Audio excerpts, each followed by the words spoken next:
You're listening to the Huddle Up Podcast with Chad Jensen and Zach Kelberman.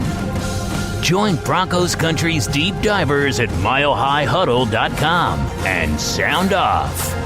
And now it's time to drop some knowledge.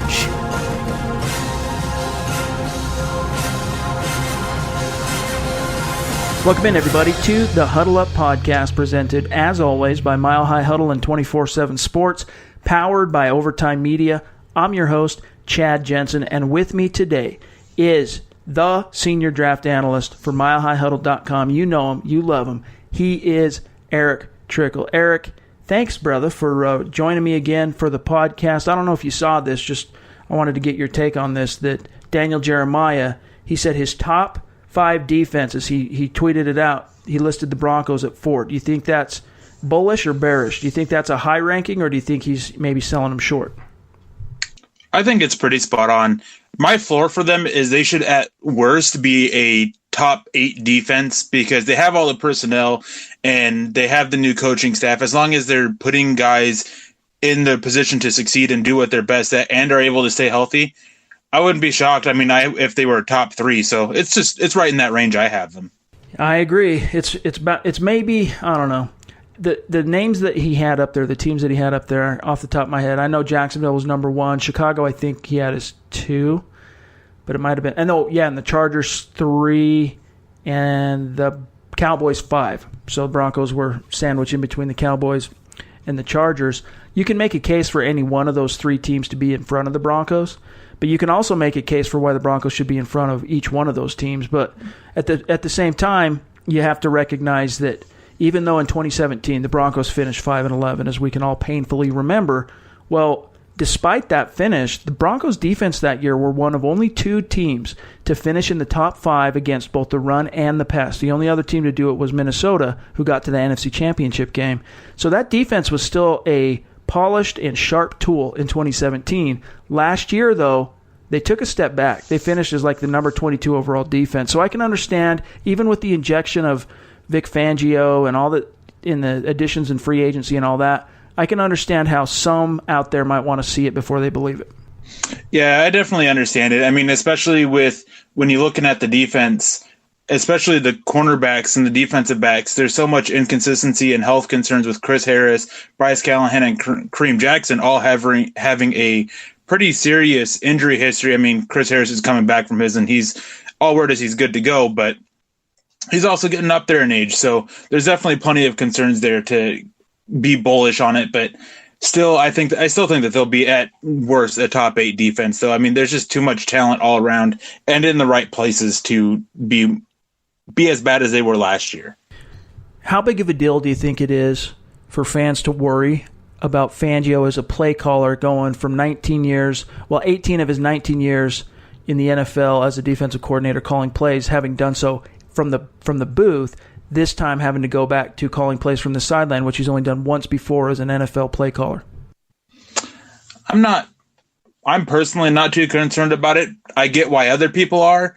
I mean, it's kind of the same thing as waiting to see it before you believe it, but it gives you a different viewpoint, but you still get the same kind of information and everything like that. So everything else is still the same. It's just a different viewpoint. I mean, and that's not going to change how he calls the plays at all. I mean, he's done weeks worth of film and study on the opposing defense or the opposing offense to know how to attack them and everything. And then during the game, again, he's getting the information that he needs to.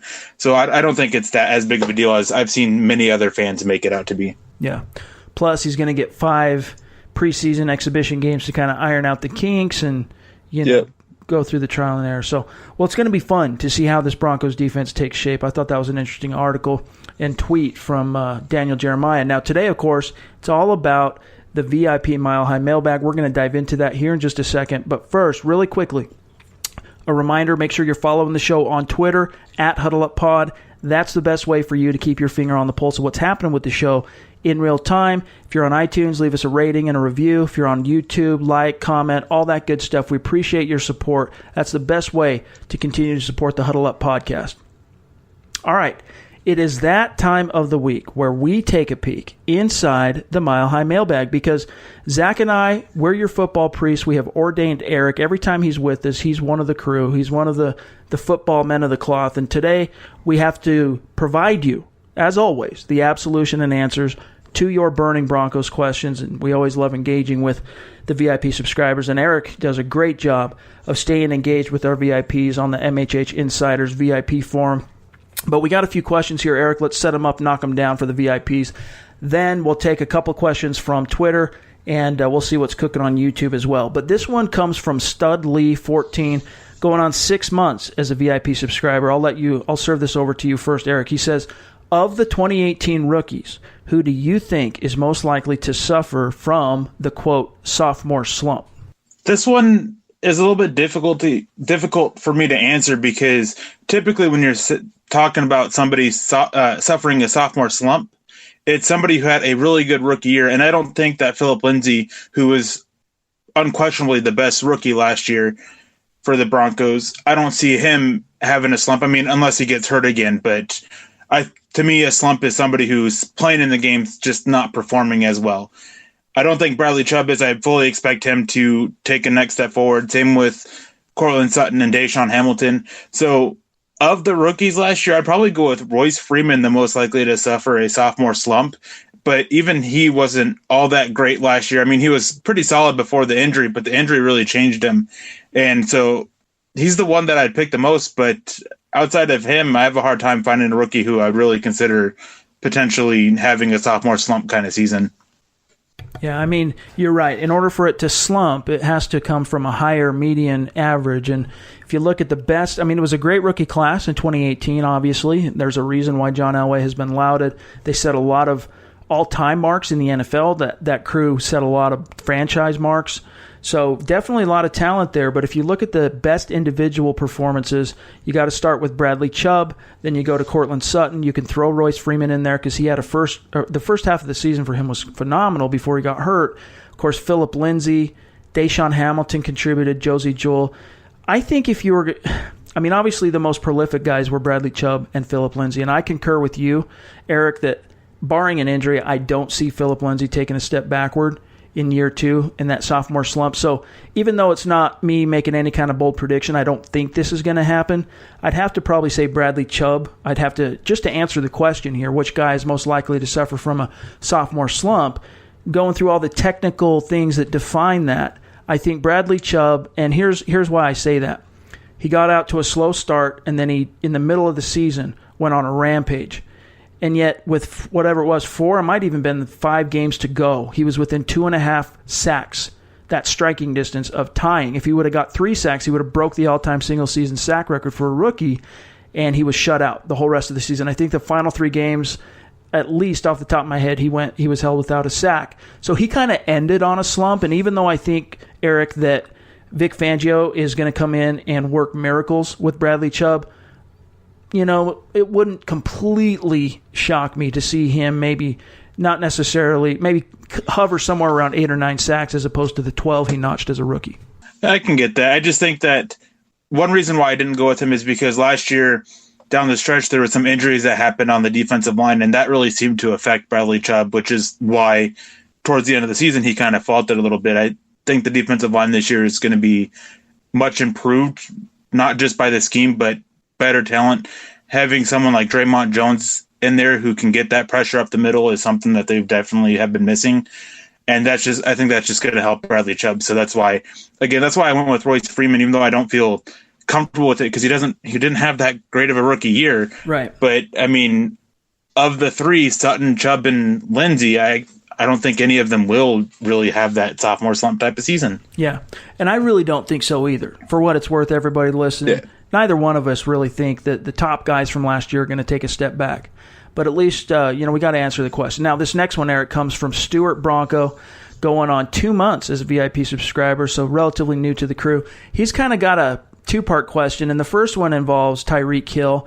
I'll be honest with you, the story that you're referencing there, Stuart, I haven't spent a lot of time reading the latest on Tyreek Hill, so we'll pass on that one and just go to your second one here where he says, Eric, Also, who do you guys think could be this year's quasi-Phillip Lindsay? In other words, who could be this year's surprise breakout player? It can be an undrafted player from last year or a rookie this year, as long as they aren't expected to be a star. I'm thinking, he says, Trey Marshall on defense or Deshaun Hamilton on offense. What do you think, Eric? I really like the Trey Marshall pick. I think that he is a guy who can definitely step up. We talked about him on the podcast the other day, that he really impressed me last preseason, and I'm glad that they were able to keep him around. And this year, the safety is the depth for it at least is kind of up in the air. So he definitely has a chance for it.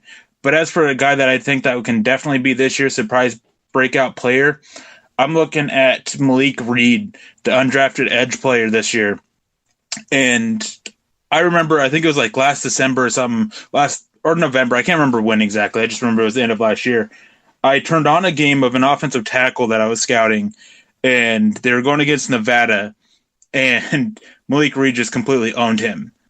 This guy, he's a really good athlete. He's good at getting after the quarterback, and he's athletic enough to drop back in coverage. He's that versatile hybrid type edge off-ball linebacker that can, again, get after the quarterback or drop in coverage. The issue is that he does struggle against the run, but he's definitely a guy that I think that can come in and provide some much-needed depth at edge rusher that the Broncos seem to be lacking. I'm glad that we got a chance to talk about Malik Reed, because I've even said on the podcast a few times that I've wanted to get your opinion on him.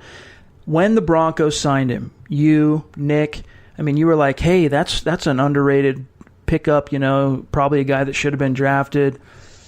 Look out for him. He could be a dark horse. So I'm like, yeah, and just like most of the college free agents and all the rookies the Broncos end up with each year, I go on and I watch some film and kind of get a base evaluation myself. So when I turned on some games from Malik Reed, I can't remember the matchups, who he was going against, but I watched 2 full cut-ups on Malik Reed. And maybe I just picked 2 bad games, but watching him, he was always a day late and a dollar short to the ball. To me, he seemed slow. So I don't know, I'm not as nuanced on scouting, obviously, as you are, Eric, but am I wrong on that? What does he bring to the table specifically, and why do you think it was that he went undrafted? Well, one reason why I think that he went undrafted is because he does kind of have a slow get-off when it comes to getting off the snap. It's very inconsistent. Sometimes it's really good, but more often than not, he's not the last one, but he's not the first one either. Then there's definitely a concern about his size. He was a little bit underweight, played more of at the size of kind of modern day off-ball linebackers, but he can't do that kind of job full time with his skill set. And so the concerns there, I think that played into a part of him being undrafted.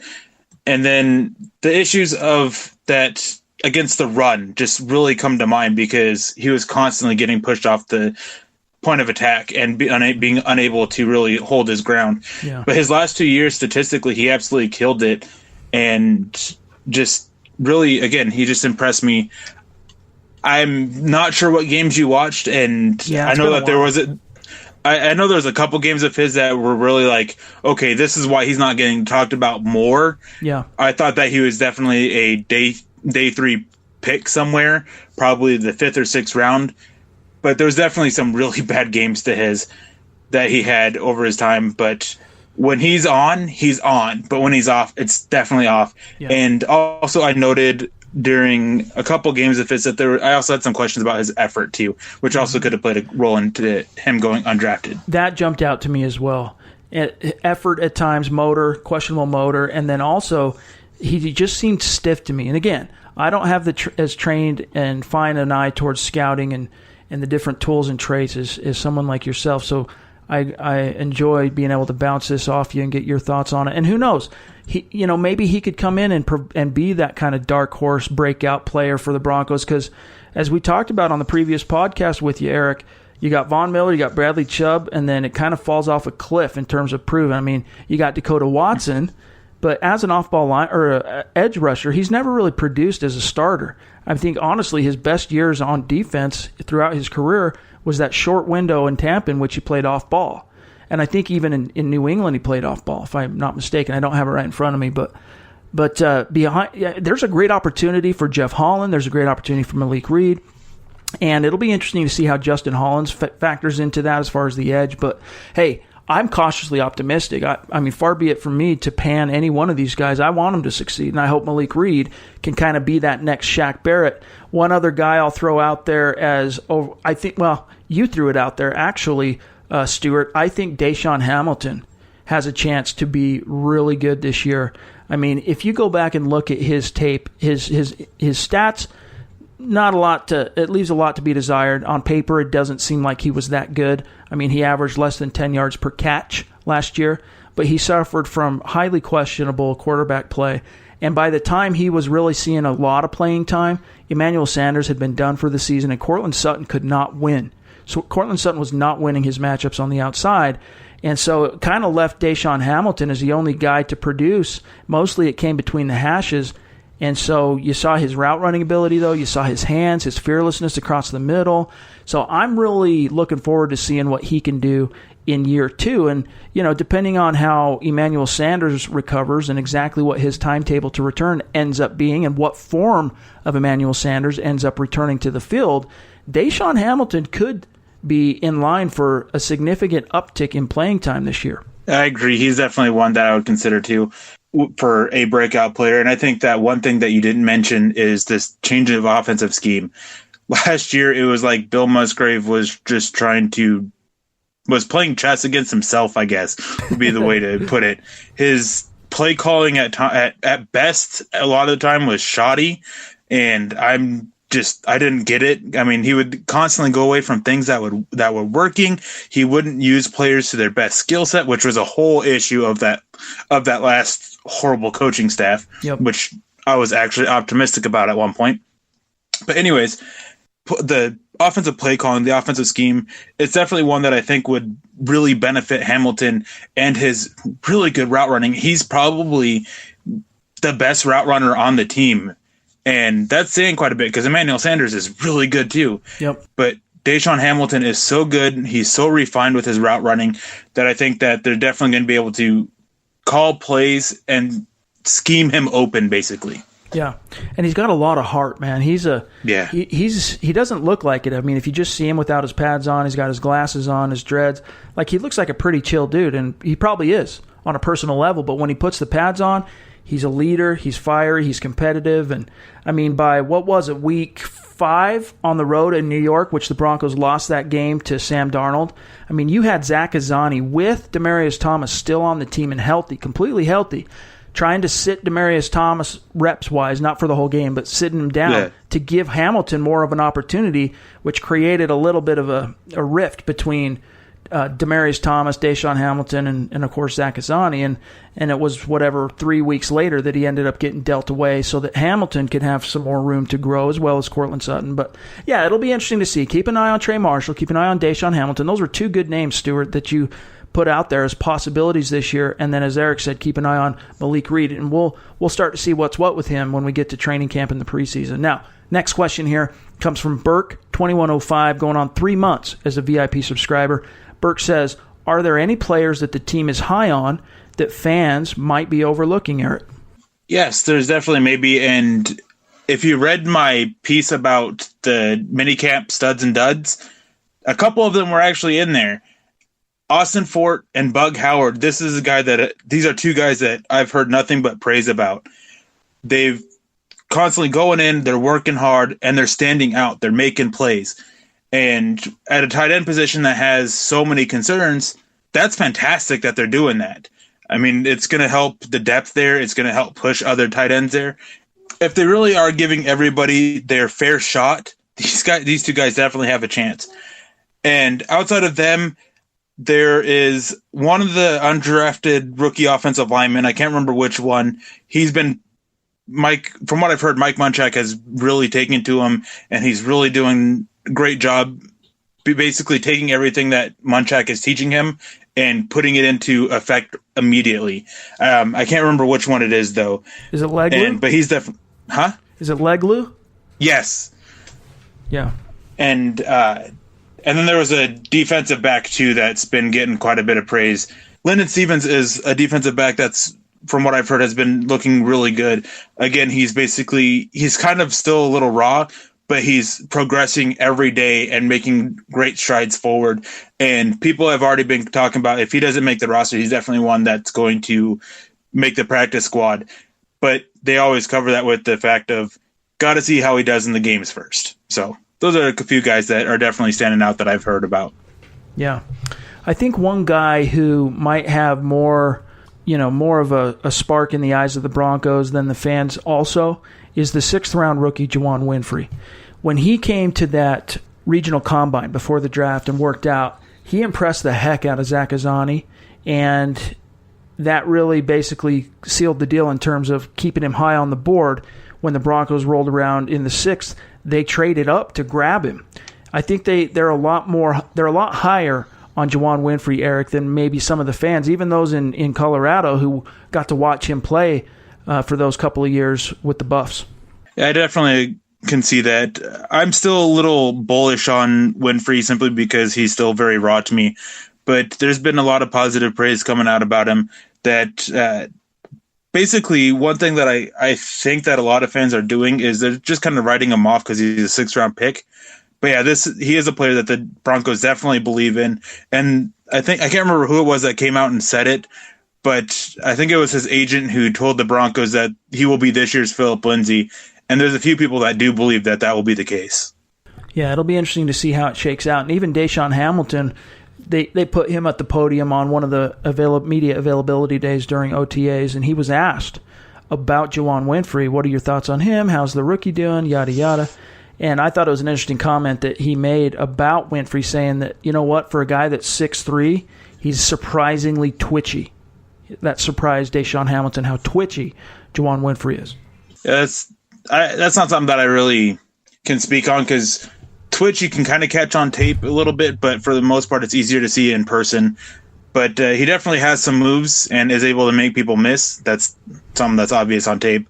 And he has not great speed, but good speed. So yeah, I like him. I liked his tape. I thought that I definitely had him pegged as a guy that I would like to see Denver get undrafted. Right. 6th round was a little high for me, but hey, if he ends up proving me wrong and making me eat crow, I'll be happy about it. Yeah, and there's definitely something there on the intangible side that the Broncos really liked about him. So, and they've been right. The last, they're on a roll as far as the last 18 months, as far as their gut telling them on the intangible side which guys to gravitate towards. So hopefully they continue on that roll with Juwan Winfrey. Now, last question from the VIP mailbag. We'll answer this, then we'll take a quick break, hit Twitter, hit YouTube. This comes from Bronco fan 55555. He is a longtime member, going on, 147 months. He's been a VIP. He's been a premium VIP subscriber on the site before I even took over as publisher of Mile High Huddle. And started Mile High Huddle on the Scout Network. He hung around for a long time with the network, and he's a moderator. He does a great job on the boards. But here's what he says. One of my big concerns that seems to be ignored from last year in our discussions, but which I think is a huge issue, is the Broncos strength and conditioning coach. After Luke Richardson departed for the Texans, Lauren Landau took over that position. It seemed like he had a great professional pedigree and resume, and the transition would be seamless. In reality, though, it seems like the Broncos had an inordinate amount of injuries, especially to players like Chris Harris, Emmanuel Sanders, who have relatively been injury-free throughout their careers. Was this just a fluke? Was it bad luck of the draw, the law of averages catching up to the Broncos in 1 year? Or maybe is Landau's strength and conditioning abilities a step down from those of Richardson? If the last suggestion is the actual case, has Mr. Landau learned from this and put new practices and procedures in place that might remedy this situation? As we all know, the injury bug, or lack thereof, can influence the outcome of a season in a major way. Let's hope we don't see a repeat of last year. Now, Eric, before I serve this over to you, let me just say a couple things to the listeners. One, we don't really know. NFL teams guard zealously the details of their strength and conditioning protocols, and that's just the way it is. We don't have any particular special insight or knowledge on exactly what processes and protocols Lauren Landau utilizes that might differ or depart from Luke Richardson. My assumption would be they're pretty dang similar. Obviously, there's something different he brings to the table than Richardson. I'm sure each strength coach has their kind of unique focuses and attributes. But, Eric, there is some truth to the idea that the Broncos seem to particularly be bitten by the injury bug last year. And I'm not one who typically believes in coincidences. After Luke Richardson had such a long run with the Broncos where he was able to, for the most part, I mean, there was a couple of freak deals like Ryan Clady, but for the most part, he was able to keep the Broncos in remarkable health. And so in one fell swoop, this very first season he departs to have such a string of injuries, Matt Paradis included. I mean, you got to wonder a little bit. I understand people's misgivings. For me, injuries just happen. I know that strength and conditioning can help with them, but sometimes a freak play just causes a freak injury. And I think that's what the case is, a lot of it. But I do want to point out, though, that he mentions Emmanuel Sanders being relatively healthy for his whole career. He's only played a full season twice, and he's been in the league since 2010. And the first time he did it was 2014, his first year with the Broncos, and then 2016, his third year with the Broncos. Last 2 years, he's missed at least 6 games. 6 and 7 games, 4 and 5 games, respectively. Can't do math right now, apparently. So I wouldn't say that he's really relatively healthy. There's always something that comes up with him that ends up either landing him on injury reserve or causing him to miss multiple games. Chris Harris, that one's definitely a bummer, but that just seemed to be kind of a freak injury kind of thing and just bad timing, really. And if the Broncos made it to the playoffs, he would have been able to come back for that. But I also look at it that there are couple players that have been banged up the few years prior to last year that managed to get through the season relatively unscathed. So to me, injuries, strength and conditioning does have an effect on it. I don't think that Landau was the reason behind all of this. I just think that it just was bad luck, basically. Yeah, and hopefully that's all it is. I'm open to the possibility, because football is a violent game. It's an explosive game. There's going to be casualties. There's going to be collateral damage. So hopefully they can get back on track and avoid that bad luck in 2019. Now, we still have a few more questions we're gonna take here on today's episode. First, though, you guys, we got to take a quick break. We'll be right back. This is the Overtime Podcast Network. All right, so let's before we get out of here, Eric, let's take a couple questions from Twitter, and then we'll see what we've got in YouTube, and then we'll get out of here. This one comes from Jedi Joshua on Twitter. Now, he's also a VIP subscriber. But on Twitter, he's at JediJoshua58. I recommend him. He's a great follow, very knowledgeable football fan, very engaged, awesome dude. Joshua says, "Hey, fellas, hope things have been well for all the Huddle Up crew. What are Brendan Langley's chances of sticking to the roster? And have you guys heard any insider news on Sua Cravens?" Eric, I'll let you handle this one. With Brendan Langley, the big key is that he's got to get more nuanced as a route runner. He's got the speed. I mean, I know everybody was making a big deal that Joe Flacco managed to overthrow a receiver 70 yards down the field. Brendan Langley was the receiver, and he was running at a full sprint and had basically left everybody on defense behind. He definitely has the speed, but just the finer things of being a receiver just aren't there yet. I've heard positive feedback about it, about him growing, but he still has a ways to go.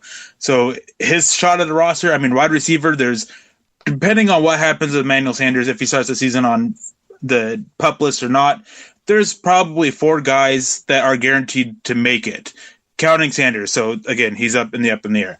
Yeah. But so you're then get to the debate of, are you keeping 5 receivers or are you keeping 6? So there's definitely a huge battle there. Jawan Renfrey, he's definitely fighting for it. So he's got to show the finer things of being a receiver. As for Sua Cravens, I've heard that there's been some positives coming from him, but I've heard some negatives as well. The negatives have been kind of the same things I was hearing last year. The playbook, he isn't quite grasping it, that sometimes his attitude doesn't fit with the Bronco way, that he is just not always there, even though he's there. Just and basically that even practice seems at times to be a little bit too fast for him. He hits hard. He should be able to be has that potential to be that type of player that can come in and help handle tight ends, but it's got to all click for him in his head first before we get to that. Yeah, absolutely. Now, next question here actually comes from Cole Mason on Twitter, at ColeMason4. It's regarding Jawan Winfrey, and I think we've already kind of covered that ground, Cole. If there was something that we missed out, feel free to hit us up again on the next mailbag. So let's go to one more here on Twitter. This one comes from Denver. It says, Denver 89788-621. He says, we know that the Dolphins were laughing about the Juwan James trade. How is he for real? Now, Eric, for the benefit of our listeners, there was a report not long after the Broncos acquired him as a free agent that it wasn't a trade, obviously, but after they acquired him as a free agent, that the Dolphins were laughing that the Broncos paid him so much. At the time, highest paid right tackle in NFL history before we realized that Trent Brown was going to be playing right tackle for the Raiders. So Dolphins laughing, the Broncos are suckers. What's your thought on Juwan James? I've spoken to people in the NFL that are somewhat close to the Dolphins, and they don't get where that report came from. He was a player that they wanted to keep. They do think that Denver paid a little bit more than he's worth for it, but the reasoning for that is because of health concerns with him, not play. Everybody I've spoken to has been that the play is good enough. The play is definitely an improvement for what Denver has. Miami wanted to keep him, weren't willing to pay him that price. So maybe they're laughing at the price, but it's definitely a player that I know that they wanted to keep. Yeah, and for what it's worth, Von Miller, and who knows, maybe he's just building the guy up, but he's already said that Juwan James is the best right tackle he's ever practiced against. So take that for what it's worth. Really, Eric hit the nail on the head. The biggest question for Juwan James is availability. He's got to stay healthy.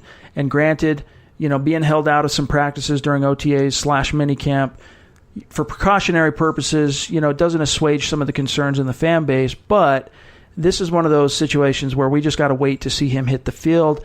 Hopefully he can stay on the field, because if he does, I think the Broncos tackle duo, I think they can make some hay this year. If Bowles takes that next step under the direction of Mike Munchak and James stays healthy, could be a great tackle duo. We'll see how it shakes out. Now, last question. This one's going to come from YouTube, from great listener, part of that community of ours on YouTube. His name is D. Brown.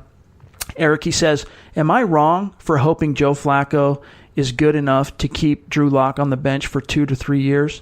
No, I don't think that being a fan of a team, I don't think that it's ever wrong for you to hope that the starting quarterback is good enough to keep a rookie on the bench.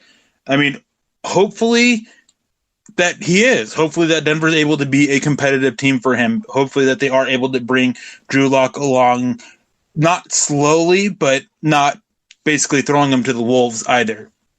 There's definitely a lot for Drew Lock to work on. So the more time they can get for that, the better. But there's definitely also that factor then that there hits a certain point where sitting on the bench isn't a good thing for a player. I'm not saying that was the issue with Brock Osweiler, but that could have been part of it, is that he sat on the bench just a little bit too long behind Peyton Manning, that they weren't able to get him out there, get him in front of actual defenses and actually having to play games to see where he's at and where he has to fix in order to work in the game. So there's definitely a fine line there. I would say that 3 years is pushing it, but I definitely think that 1.5 years, maybe 2, I think that's perfectly fine and should be perfectly acceptable for a fan to be wishing for their team. Because if Joe Flacco is good enough for Denver to be competitive, yep, then why complain? Why make a switch? Yep. I mean, honestly, I think for Broncos fans, as excited as fans are for Drew Lock and what the Drew Lock era might look like in Denver, if Joe Flacco is carrying the Broncos after 3 straight playoff misses back to the playoffs, if he's able to help do that in year 1, and then in year 2 can even take him a little bit farther, I mean, with this defense and the young talent on offense, and if the offensive line comes together, I mean, that's just simply a formula you don't want to tempt fate, And so going into, if that's how it shakes out, going into year 3, maybe it's a situation where that's Flacco's final year on his deal, and you force them to compete in an open competition in camp and just let the chips fall. But yeah, I don't think you're wrong to want that, because if Drew Lock sits, that means the Broncos are succeeding at the bottom line, right? If Drew Lock sits for 3 years, that's because the Broncos have won a lot of games under Joe Flacco. We'll see how it shakes out. But you guys, that's going to do it for today's episode of the Huddle Up Podcast. As always, make sure you're following the show on Twitter at HuddleUpPod. You can find Eric on Twitter at Erick Trickel, myself at Chad N. Jensen, and don't forget to follow Zach Kelberman at Kelberman247. There will be a fresh episode of Building the Broncos waiting for you on Saturday, so stay tuned for that. In the meantime, Erick and I will be back to drop a fresh episode for you, waiting there in your iTunes or on your downloads first thing Monday morning. So stay tuned for that. Have a great weekend. In the meantime, for Erick Trickel, I'm Chad Jensen. We'll talk to you then. You've been listening to the Huddle Up Podcast. Join Broncos Country's deep divers at milehighhuddle.com to keep the conversation going.